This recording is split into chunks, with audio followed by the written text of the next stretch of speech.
You think you see people clearly. You think manipulation is something that happens to the weak, the knave, the careless. But what if I told you that the very moment you believe you are immune, that's when you are most vulnerable? Manipulators do not seek fools, they hunt confident minds. Minds that believe themselves untouchable. They do not overpower you, they rearrange you, quietly, invisibly, with the precision of a chess master, moving a piece that seems insignificant until it delivers checkmate. This is the first truth you must accept: you are not immune. And because of this, you are dangerous enough to learn what comes next. Manipulation is never loud. It never announces itself. It doesn't wear the mask of evil. It wears the mask of trust, connection, understanding. It feels like someone finally sees you in a world where most people barely glance. Machiavelli warned centuries ago, the most effective power is invisible, and manipulators wield it like surgeons wield scalpels. They don't push, they suggest. They don't demand, they hint. They do not take, they guide you to give, believing it was your idea all along. And until you recognize this, you are moving through a minefield blindfolded. With each emotional response, you offer a spark ready to ignite. The first genius way to outsmart a manipulator is deceptively simple: reveal less, not more. They feed on data. Every glance, every slip, every sigh is information. They study patterns in your behavior, the tremors in your voice, the twitch of your fingers, the hesitation before your words. If they know your weaknesses, they can bend reality to their will. So you must shrink your emotional surface. Speak less. Show less. Let your reactions be shadows, hints, but never signals. They cannot twist silence. They cannot twist ambiguity. And when they provoke, respond with the calm of a Stoic. Manipulators are confounded by unreadable minds, because their power lies in predictability, and unpredictability is poison to their system. But there is a deeper, more dangerous truth we haven't touched yet. Manipulators hunt patterns. Every habit, every ritual, every predictable gesture becomes a lever to pull you toward their ends. The second method is counterintuitive, yet profoundly effective. Break your patterns deliberately. If you always reply instantly, delay. If you always explain, refuse to justify. If you always agree, say no. When your rhythm changes, the manipulator's map collapses. Their strategies fail. Confusion becomes their cage. History provides endless proof. Hannibal crossing the Alps to confound Rome. Napoleon feinting retreats to trap his enemies. Sun Tzu exploiting unpredictability to dominate the battlefield. Nature itself rewards the unpredictable animals that vary their paths, avoid predators, and humans are no different. Unpredictability is survival, and manipulators are predators. Yet manipulators exploit more than patterns. They exploit your need for social compliance, your craving to be liked, to be good.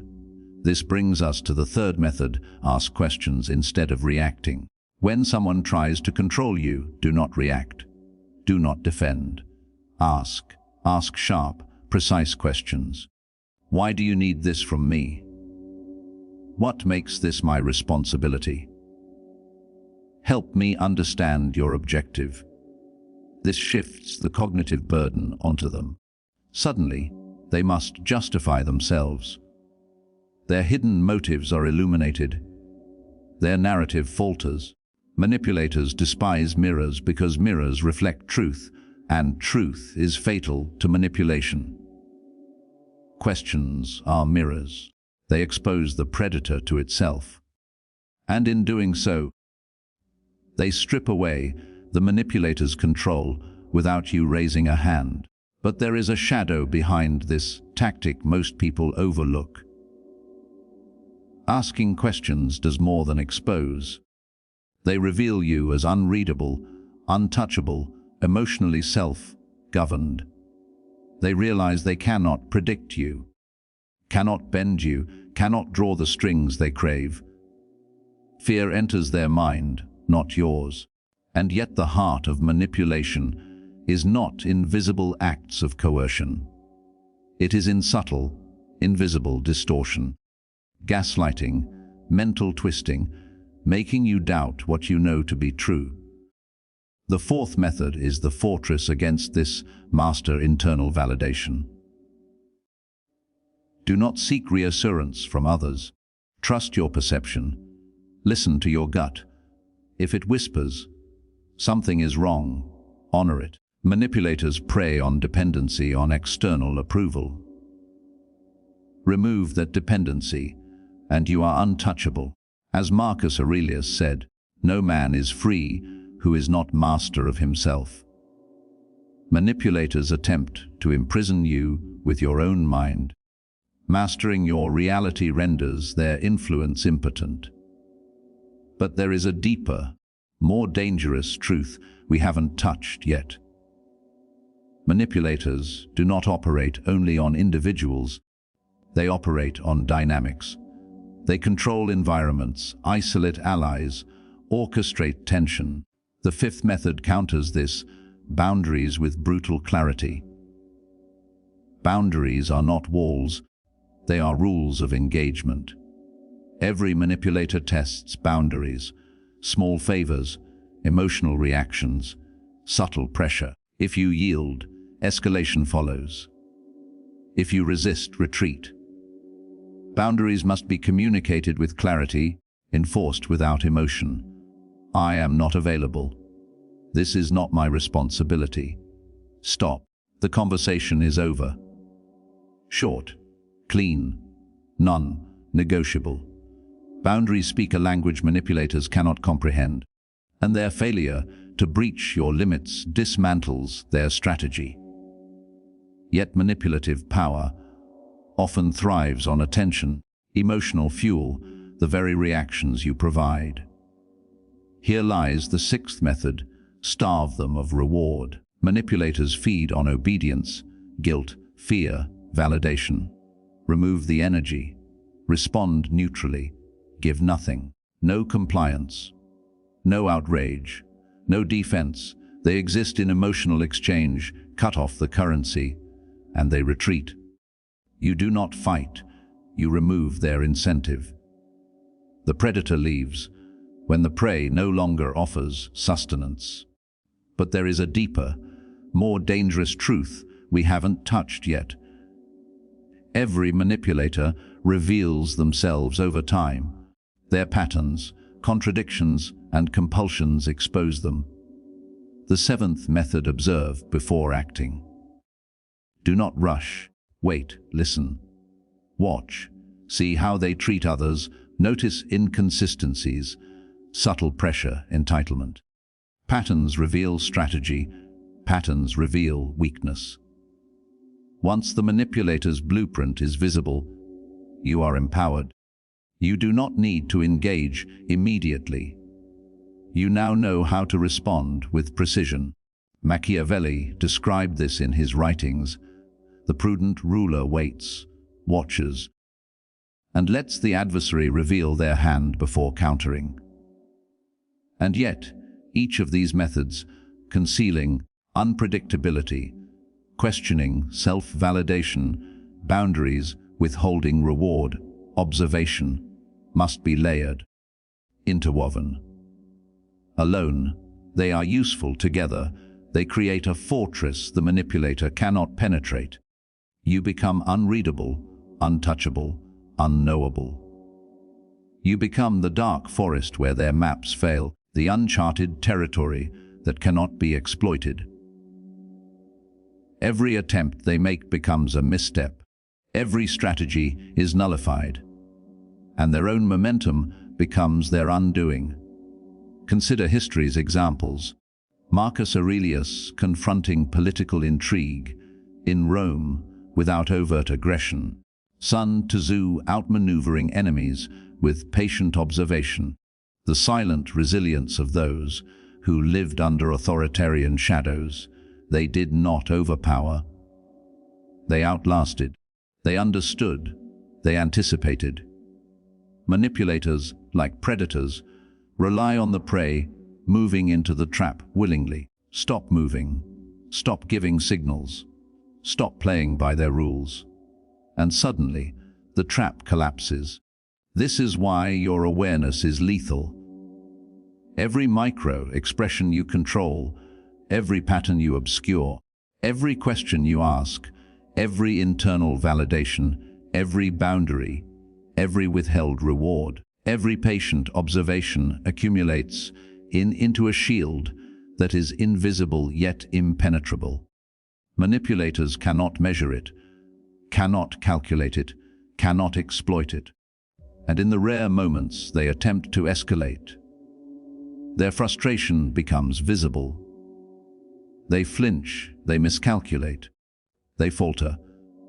Their confidence is shattered because they believed you were just another predictable target. You are not, but there is a darker layer beneath even this. Manipulators also exploit your morality.